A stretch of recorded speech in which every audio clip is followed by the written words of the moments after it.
that which becomes manifested into reality is that which has the highest probability.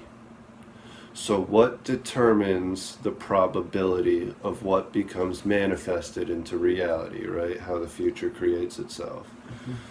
Well, personal things depend on you, right? So there's a way in which that works for your own personal self and your own personal life.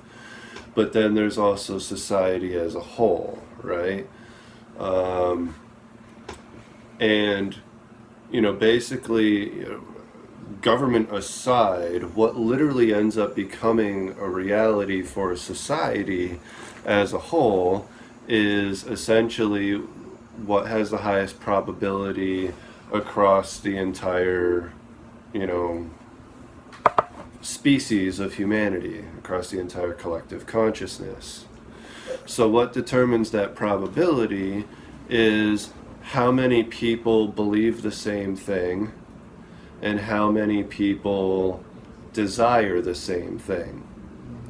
Versus, okay, and this is important, versus how many people believe the opposite thing, or how many people have the opposite desire, again, versus the rest of the people which are ignorant. Okay? So, and it works via the law of squares, okay? So,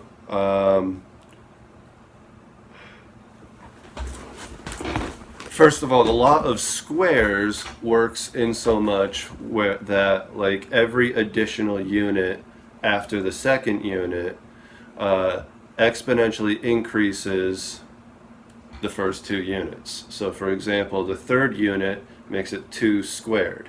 The fourth unit, 2 cubed, right?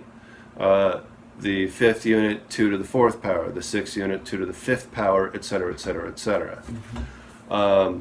So, and that works in both directions. So if you have a group of people, say 7 people with a certain belief and a certain desire, right, a certain goal, right, and you have another group of people, let's say 5 of them, who have the opposite belief and therefore the opposite goal, right, which is basically, let's just say, to prevent this group from doing what it is they want to do, right?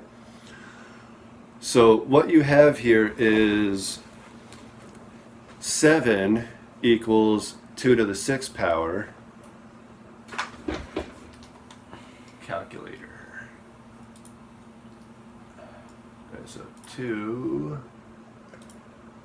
to the 6th power is 64, okay? And then you have 2 to the 4th power on the other one, right?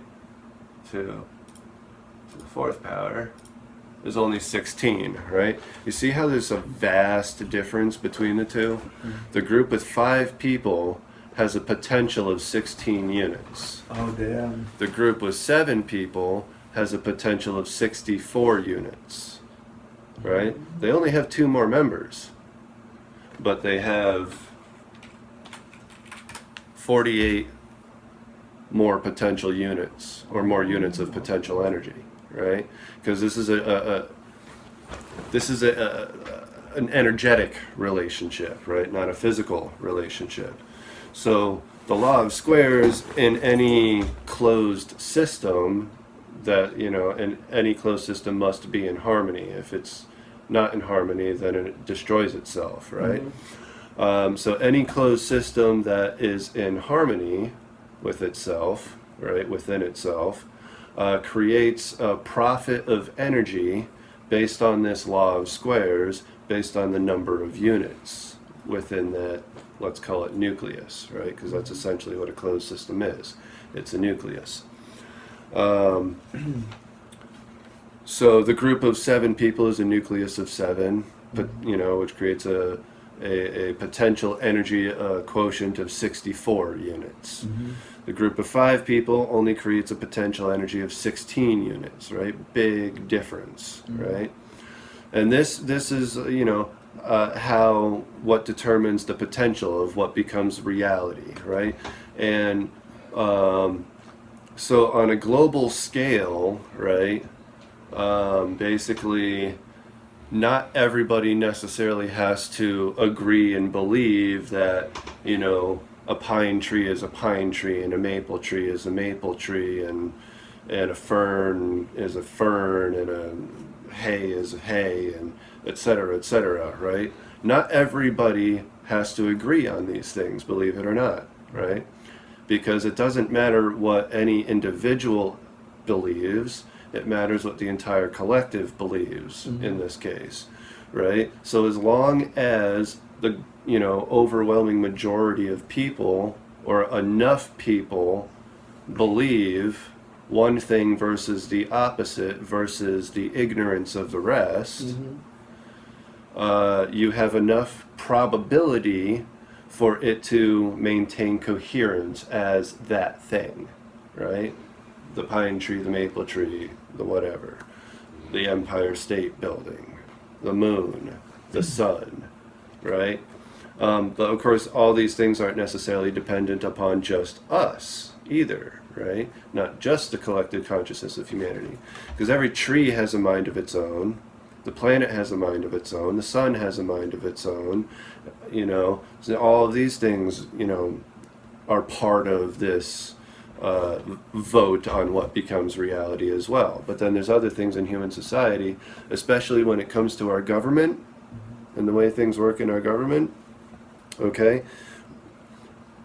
All of that's really just a show being put on, if you will, because the real governance is the collective consciousness of humanity, okay? We're collectively making, enough people are voting, okay, collectively in the subconscious mind for a specific type of system to exist in their region. And that's why it exists that way. Okay. Right? So, at the moment, everybody here in America, has been duped into believing, not everybody, again, the majority, enough people in America, and this is again a reason that a lot of knowledge and information is occulted or censored or, whatever, in order to keep us as ignorant as possible, because the more people are ignorant, the easier it is to create something with a smaller number of people, right? The more people that become aware, right, the more people have to be in agreement, right? Because you have to have that majority agreement, right? Otherwise, and it has to be an overwhelming majority too, right? Because a 1% majority isn't enough. It could go any way from there, right? That's why nature uses the ratio phi. It's 61.8%, right? It's an overwhelming majority. When that much of a non-ignorant part of the population agree on something between, one side and its opposite, right? You get that overwhelming majority of 61.8% between those that are not ignorant, and you have enough potential to overcome the ignorance of the masses and create and manifest your idea into society. Okay. Right? Whether it's a business idea or a government idea or a law, policy, tax, right? Political system, whatever the case may be. These are all being voted on in the collective consciousness of humanity. Most people are kept in the dark and ignorant about these things so that the few people that are in the know have greater potential to make it manifest without needing as much agreement from the masses. Okay. Right? That's what makes it a democracy versus a republic, right? In a republic, the masses have to be informed because they're the ones that have to make the vote, right? And regardless of how we do politics on our human level, right, in our actual establishments, it's still being done as, a holographic republic in the collective consciousness of humanity. We can't escape that. It's just that in that republic, we're currently, voting for this system that we have to be physically in place, for whatever reason or purpose, safety over freedom, I guess. But you know, it's not the way it works. Mm-hmm. It's just not the way. It's already a republic, and it's holographically organized throughout the collective consciousness of humanity. So really, it's only a matter of time before enough people do wake up to that idea, for that idea to take over a majority, a high enough majority of the population, for it to actually manifest. Right? Eventually, it will happen. The only question is, how long will that take? And well, that depends on, people like me putting information like this out there, and viewers actually coming across it and viewing it and then sharing it with others, and the more this happens, the more people gain awareness, the faster we'll get to that point, right? Because that's what it all comes down to, right? These systems that are physically in place have no bearing on the collective consciousness system that's already in place, because that's what makes all the decisions anyway. Everything they do is already decided by us. Mm-hmm. They're just going through the motions of figuring out what that was. Okay. Right?